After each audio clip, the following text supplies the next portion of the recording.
The first thing I saw when I stepped onto the streets of Paris was a giant rat. "Sweet!" my brother Joe shouted, whipping out his phone to snap a picture of the impossibly large rodent climbing into a sewer in the middle of France's capital. "I've never seen someone so excited about a rat before," I said. Or seen a rat wearing a red beret and a burglar mask, for that matter.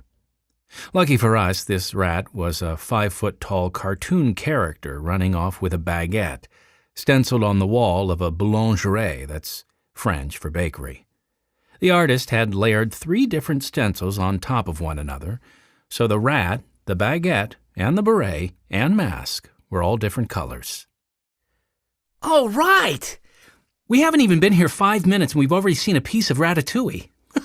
He's one of the coolest artists working the streets of Paris," Joe gushed. From his reaction, you'd think we'd just won the tourist lottery. Our detective dad, Fenton Hardy, had been invited to speak at the annual International Professional Association of Detectives, IPAD, convention, and he'd invited us to tag along for a little sightseeing. We probably could have told all those professional investigators a thing or two about detecting ourselves. I mean, we are the world's foremost underage amateur PIs. Well, at least the foremost in Bayport, our hometown, where we have a well-earned reputation as teenage detectives extraordinaire. Detecting runs in our blood, apparently. IPAD wasn't interested in what Fenton's kids had to say, though, so we got a week off to explore one of Europe's most beautiful cities.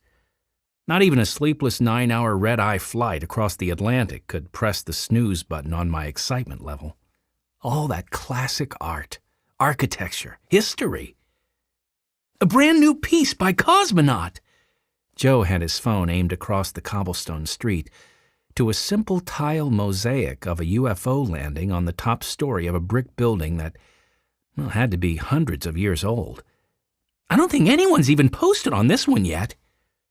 The artist had climbed all the way up to the top of the building and glued the square tiles to the wall in the shape of a flying saucer made out of old 8-bit video graphics like the ones from the very first arcade games.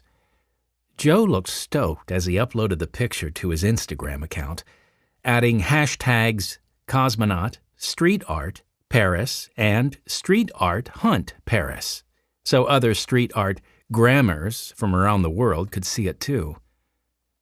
I can't believe people come to a city with a world-class museum like the Louvre just to take pictures of cartoon rats and spaceships.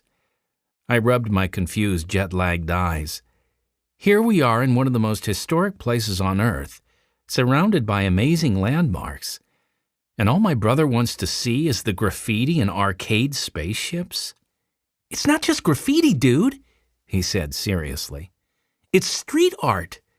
People like Ratatouille and Cosmonaut are creating original works of art, and they're using the environment around them to tell a story at the same time. There's an international pop art renaissance going on, and Paris is its epicenter." My brother's head was big enough already without me complimenting him, but I was impressed with how much thought he'd put into it. I was usually the one lecturing him on things like art appreciation. "I get it, but we're in Paris. Some of the most treasured masterworks ever created are here.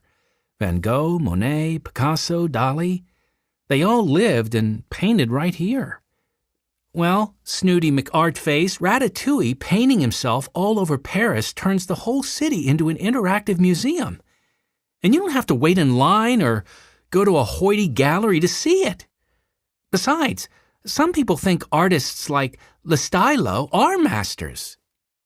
I shut up is what I did. Now you got me there.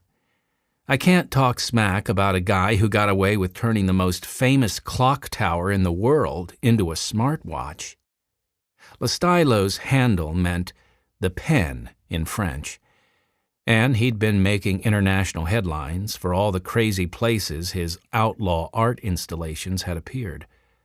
Like the time he projected digital numbers and icons over the Big Ben clock tower in London, and then changed the signs so it said "I Ben" as a commentary on historical preservation in a tech-driven society.